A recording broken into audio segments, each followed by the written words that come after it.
Hi, welcome back. So last class we saw how to measure areas for triangles and rectangles and so on. Today we are going to use the same idea of area to do a very big result. This is called Pythagoras theorem. Actually, this is really should not be attributed to Pythagoras. That's always a problem. It's actually, perhaps it's a Babylonian theorem, known to the Babylonians 1,000 years before Pythagoras, maybe more. So the idea is the following. So this is a property of right angle triangles.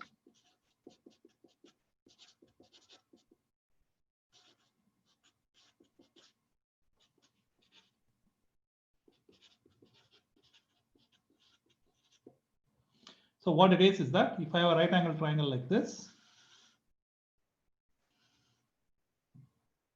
okay.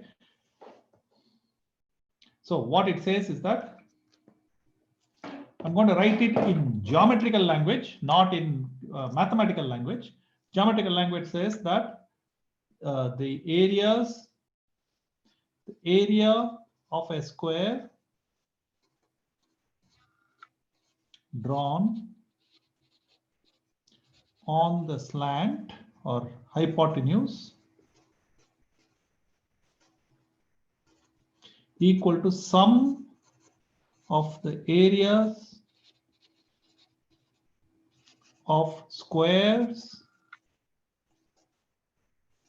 drawn on the two sides.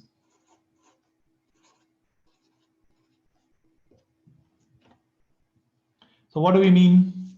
So what it means is that if I draw a square on this side,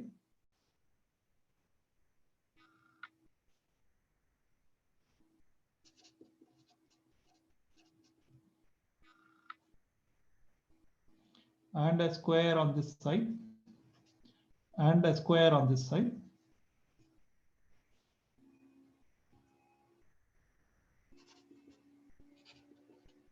it says a slant equal to a1 plus a2. And of course, if the length of this thing is L and this is B and this, so then what it tells you is, let us call this D, then it will tell you that D squared equal to L squared plus B squared. Okay, that's because area of the first one is L squared, area of the second one is B squared. So that's the result.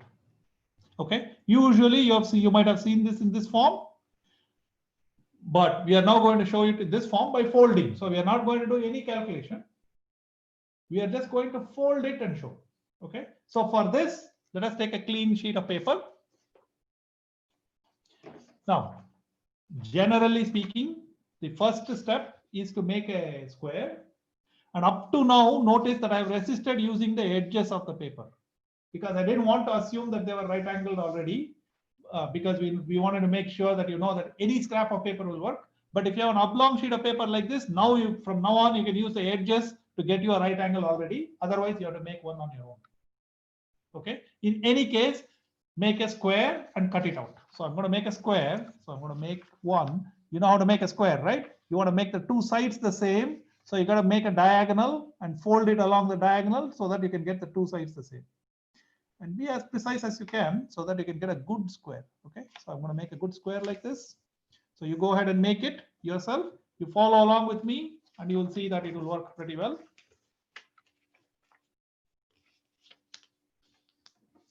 So I'm going to cut this piece out so that I have a square.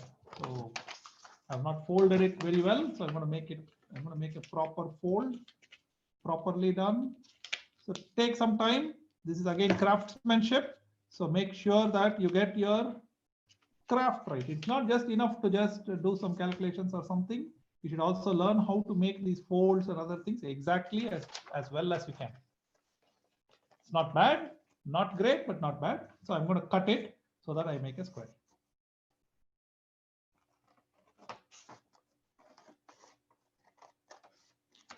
Okay.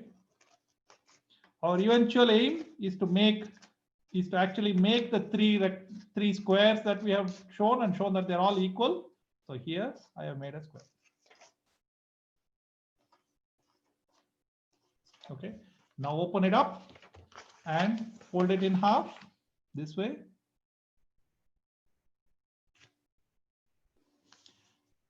And fold that in half again.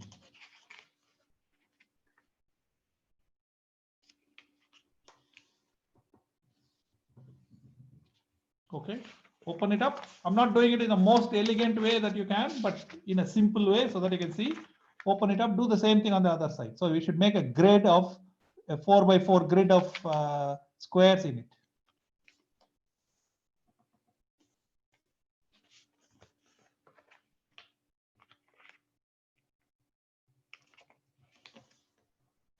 There you go. So now what I'm going to do is I'm going to fold this from this corner down to here.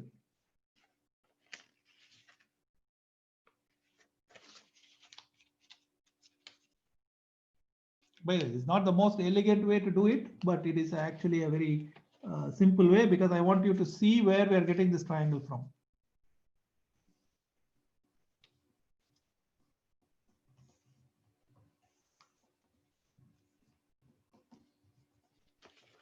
Right? So this is going to be our triangle. I hope you can see this triangle. Of course, we will darken it and I will show you. So I'm going to darken it a little bit and I want you to do the same thing. So what I want you to do is draw lines that go along. So I'm going to do that in a second.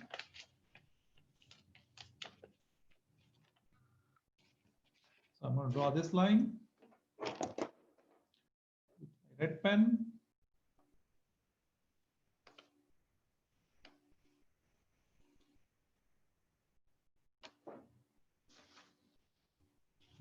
Okay, then I'm going to draw this line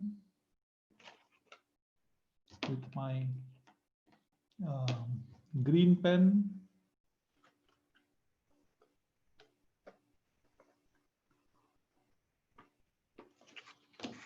I'm going to draw this line with my green pen.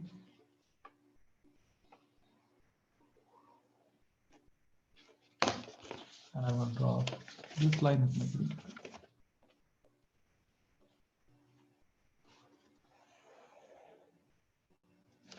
And this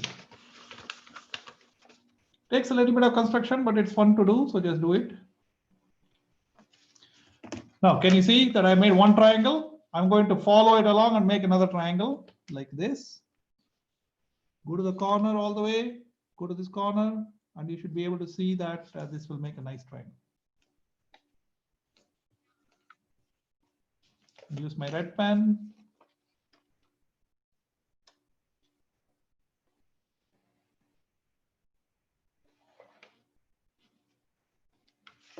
Do the same thing for the next side. So rotate around the sides and make a triangle out of each of them.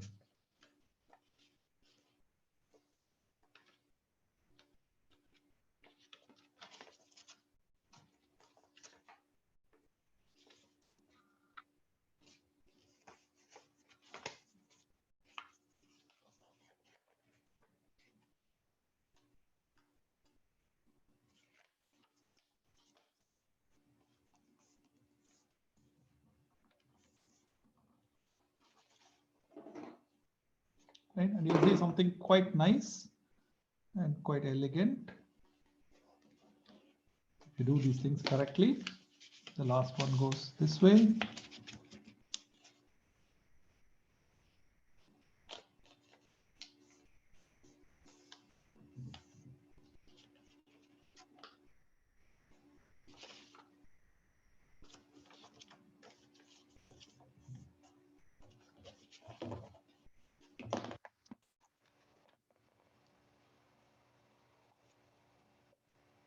Okay. Yes, we made the shape. Now we are pretty much done. So first thing is I'm going to make some items. So this is my base. and that goes from here to there. You see here all the way to there. That's base. Okay, and this is the height of my triangle.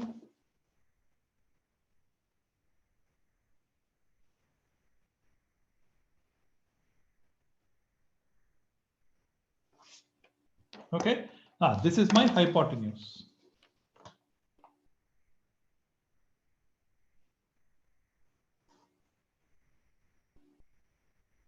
Or slant.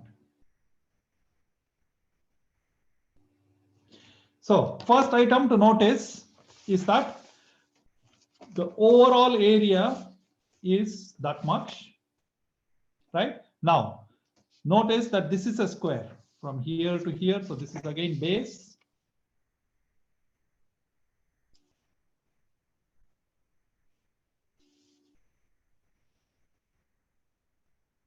Okay, so we have to make 3 squares and show that they're all the same. So first thing is I'm going to make a square out of the hypotenuse. Watch the red lines. You will see that they make an exact square. And in fact, if you fold it, you will see this instantly. So fold it along the diagonals backwards. And you will see that first of all, the diagonals nicely fit together.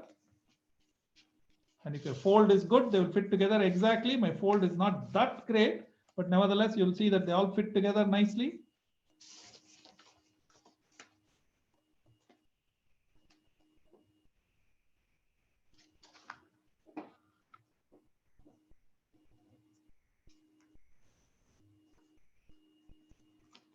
You see that?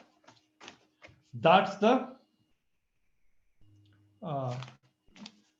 a square whose side is equal to the hypotenuse. So how much is the area of this square? It is total. So for us, let's write this down so that you can see. So this area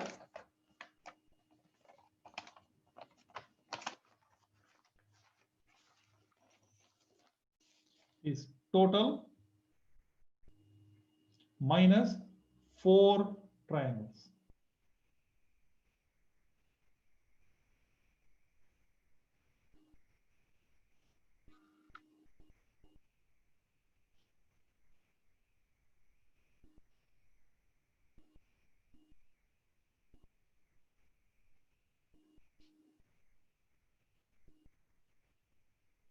So the area of the square under the hypotenuse is total area minus the 4 triangles.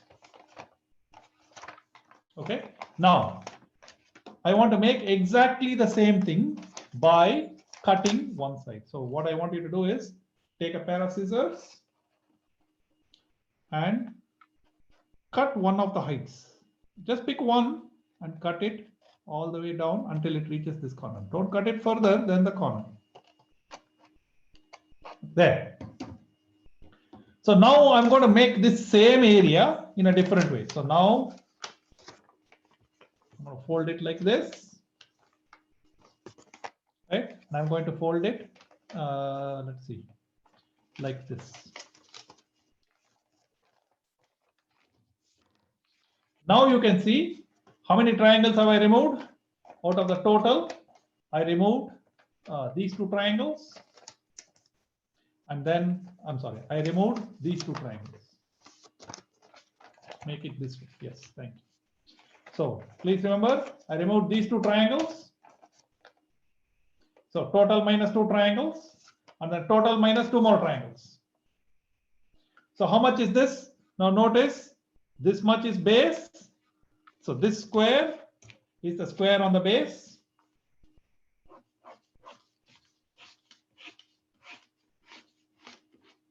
That's the square on the base. And this is the square on the side. So total area now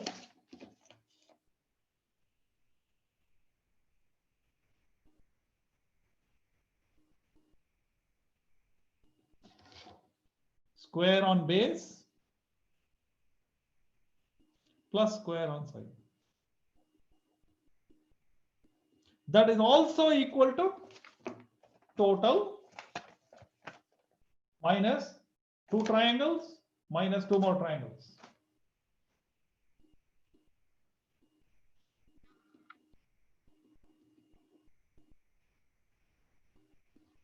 So these two have to be the same. So we now have Pythagoras theorem, which says area of square on hypotenuse equals area of square on base plus area of square on side. Just to make sure you get this, so first time what we did was we took the total area and we subtracted 4 triangles out of it by subtracting the 4 corners. When we did that, what we got was a square whose side is equal to the hypotenuse or slant. So this is the area of the square on the hypotenuse. The second time what we did was we subtracted the same 4 triangles in a different way. I subtracted 2 here and I subtracted 2 more there. Right? And now what happened is I got 2 squares. One is a square on the base, one is a square on the hypotenuse. Sorry, on the side. So height squared plus base squared equals hypotenuse squared.